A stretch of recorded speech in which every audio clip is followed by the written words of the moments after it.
wardrobe full of clothes and have nothing to wear. Sounds familiar, right? One thing that is going to solve the problem for you is the 80-20 rule. A wardrobe combination of 80% of basic and classic pieces and 20% of trendy and costume pieces.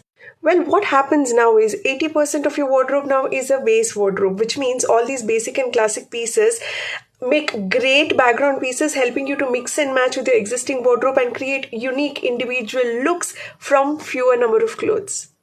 And to avoid repeatability and boredom, this 20% of trendy pieces are going to save you, adding an element of fun and interest to your existing wardrobe. For example, a black pleated skirt is a basic garment, and look at how the same skirt is being used 10 different ways and created looks for formals, for semi-formal occasions, for casuals, for smart casuals, for dressy events, trendy events, for romantic and experimental vibe.